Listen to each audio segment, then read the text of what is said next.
Conrad voltará a publicar mangás, JBC revela números impressionantes e a nova fase do Flash com Mike Deodato. Vem com a gente porque o nosso giro começa agora. Durante a rodada de lives dessa semana, na live com a JBC, a diretora Marina Shoji trouxe um dado um tanto impressionante. Ela disse durante a nossa conversa que Tokyo Revengers, o volume 1 de Tokyo Revengers, vendeu cerca de 70 mil exemplares. Isso mesmo, 70 mil exemplares. E ela ainda ressaltou que esse número dá para ser comparado com os números que a editora tinha na época da venda em bancas. Vale lembrar, né, que a JBC parou há um certo tempo de fazer distribuições em banca. Os mangás da JBC são vendidos em comic shops, em livrarias e também em lojas online, mas não são mais distribuídos em bancas. E para a gente confirmar esse dado, checar esse dado, a gente entrou em contato novamente com a JBC depois da live, porque a gente queria trazer essa informação aqui e queria bater esse dado que a Marina trouxe na live. E o departamento de comunicação da JBC informou pra gente, confirmou, né, esses 70 mil e ainda informou um outro dado que é tão impressionante quanto. O volume 1, gente, de Haikyuu vendeu cerca de 100 mil exemplares. Esses dados, eles são interessantes pra gente porque a maioria das editoras de quadrinhos brasileiras não trazem abertamente as informações das tiragens e das vendas de quadrinhos. São dados que normalmente não são tão evidentes assim, não são tão fáceis de serem conseguidos, né? Normalmente essas editoras elas não expõem isso dessa forma. E é interessante a gente observar tiragens altas e vendas tão altas porque dá pra gente sentir um pouco a recepção do público para esse tipo de conteúdo, nesse caso, as séries de mangás Haikyuu e Tokyo Revengers. Seguindo na pauta dos mangás, agora a gente vai falar da Conrad, que anunciou nessa última semana numa live no Universo HQ que vai voltar a publicar mangás. Essa informação é muito importante porque a gente precisa fazer também um histórico da publicação de mangás pela Conrad. Conrad que foi uma editora muito relevante para a história do mangá no Brasil, porque nos anos 2000, ali no final dos anos 90, início dos anos 2000, a Conrad foi responsável pela publicação de séries de mangás como Dragon Ball, como Cavaleiros do Zodíaco, entre outras várias séries de mangá que tinham ótimas vendas e que ficaram marcadas na memória aí de vários leitores. Só que com o tempo a Conrad entrou em crise e essa crise foi responsável pelo abandono de várias séries de mangás que estavam em andamento e que não foram continuadas. Isso estremeceu a relação entre a Conrad e os licenciantes japoneses e com o retorno da Conrad em 2020, né, naquilo que a gente chama de nova Conrad, que é quando o Cassius Medawar volta para trazer essa nova cara da Conrad, que é o que a gente tem atualmente, os pedidos de mangás, eles continuavam. Sempre que a gente fazia live com a Conrad tinha essa pergunta, quando a Conrad vai voltar a publicar mangás? E a postura era sempre a mesma, a gente ainda não tem esse trânsito tão fácil com os japoneses, diziam eles, né? Por causa justamente dessa relação do passado que tinha ficado estremecida. Agora, nessa live com o Universo HQ, o Cassius disse, abre aspas, não vamos começar com séries longas, ou seja, vão retornar a publicar mangás, mas não vão começar com séries longas, e o projeto é publicar volumes únicos ou títulos curtos. E é claro, as coisas dando certo, o público gostando, podemos trazer mangás mais longos no futuro. Então a notícia é essa, a Conrad volta sim a publicar mangás a partir do segundo semestre de 2023, ainda não temos títulos revelados, mas provavelmente serão ou séries bem curtas ou então volumes únicos nesse primeiro momento.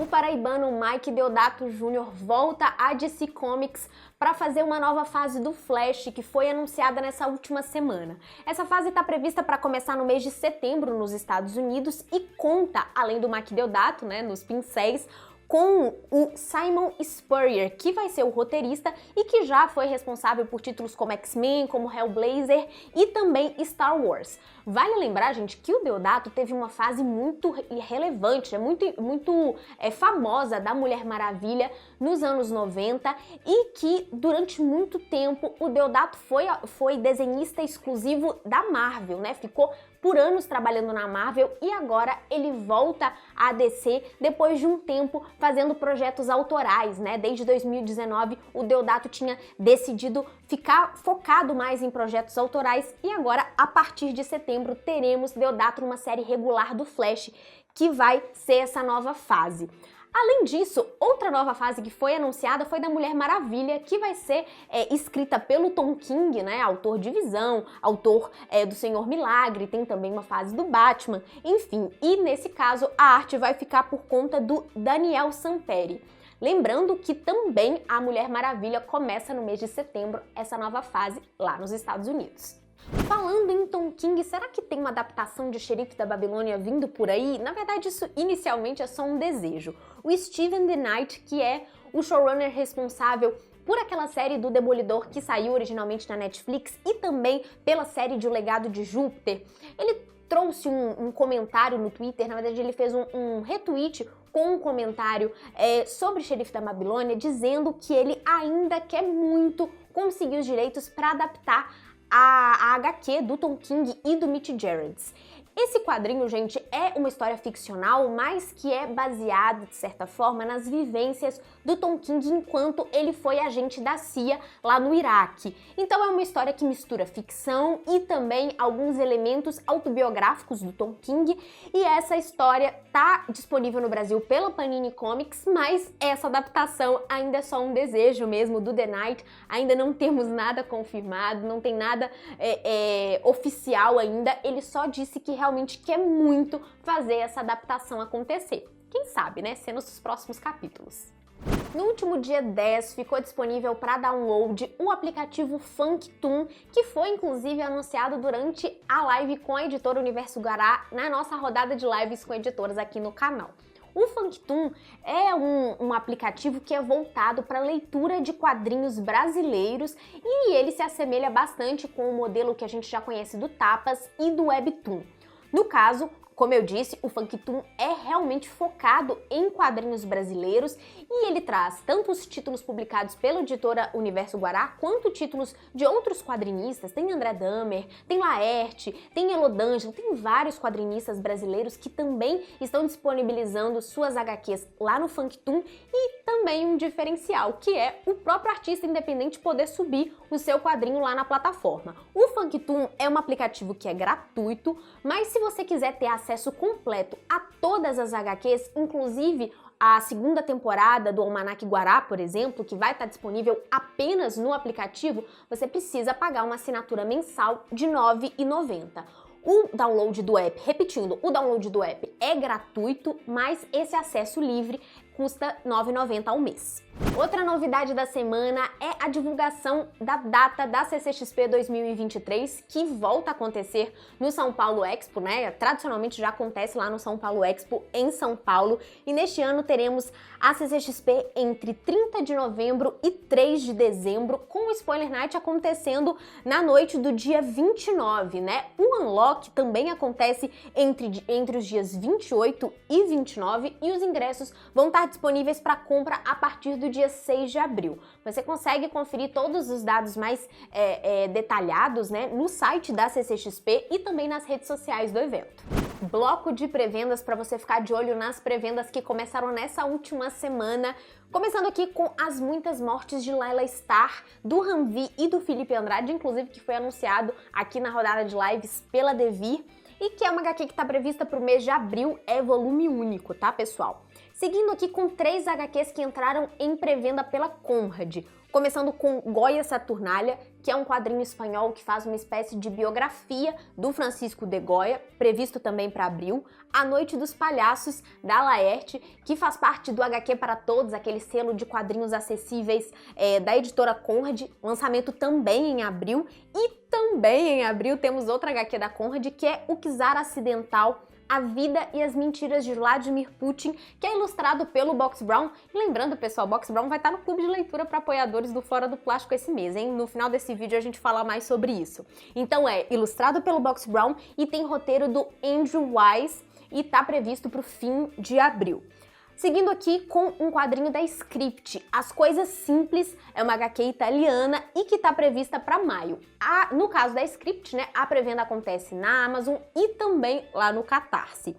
E temos ainda duas pré-vendas que ainda talvez não tenham começado no momento desse vídeo, mas elas estão ali cadastradas já e devem começar a qualquer momento. A gente está falando aqui de Lore Olympus volume 3, que está previsto para ser lançado no fim do mês de abril, e a republicação de Caixa de Areia do Lourenço Mutarelli, que vai acontecer pela Quadrinhos na Companhia no mês de maio.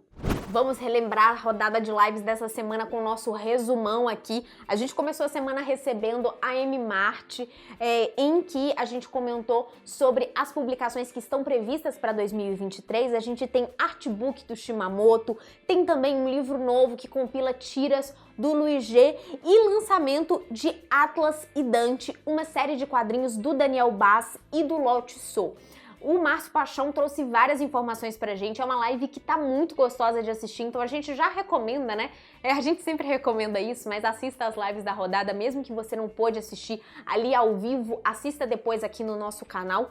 Seguindo com a JBC, a gente já até trouxe dados da JBC no início desse giro, né, falando da tiragem aí, na verdade das vendas do Tokyo Revengers, mas a gente também teve anúncio nessa live. A gente anunciou Downfall, que é um mangá em volume único do Inyo Asano, e também Os Gatos do Louvre, do Taiyo Matsumoto, que também vai sair pela editora JBC aqui no Brasil. Para fechar a semana, a gente recebeu a Indivisível Press, que comentou vários quadrinhos com a gente, falou um pouco sobre alguns títulos que já são sucesso, né, da editora, tipo Ping Pong Drama, O Lampião e também 48 Quilômetros, que teve uma campanha impressionante no Catarse, né, que vai ser publicado neste ano. E a gente ainda fez um anúncio, que é Sunstone, do Stefan Sejic, que vai começar a ser publicado ainda em 2023 pela Indivisível Press. Agora, gente, a gente precisa falar um pouquinho das lives que não aconteceram, né, na última semana da rodada de lives. A gente precisou remanejar algumas datas, começando com a Escória Comics. A live que estava prevista para quinta-feira não aconteceu, mas já tem data para rolar, gente. A gente vai receber a Escória no dia 20 de março, aqui no Fora do Plástico, e a live que aconteceria com a Panini na sexta-feira ainda deve ser remarcada. Para ela, a gente ainda não tem uma nova data, mas é claro que assim que a gente já tiver essa data, a gente vai contar lá nas redes do Fora do Plástico, lá no Twitter, lá no nosso Instagram. E agora vamos falar da semana que vem, que já começa na segunda-feira com live, gente. A partir da semana que vem, a gente tá entrando aqui na reta final da rodada e já vamos ter live na segunda com a Balão Editorial, e nas segundas-feiras as nossas lives acontecem às 19 horas. Normalmente nossas lives são às 20, né? Mas na segunda-feira, às 19 horas, com a Balão Editorial. No dia 14, a gente recebe a WMF Martins Fontes. No dia 15, a editora 85. No dia 16, a Zarabatana Books. E no dia 17, a gente fecha a semana, na sexta-feira, né, com a editora Trem Fantasma. A gente espera você aqui ao longo dessa semana toda, né, de rodada de lives. A gente, como eu disse, tá chegando na reta final, então a sua presença fica ainda mais importante pra gente fechar aqui a nossa rodada com chave de ouro.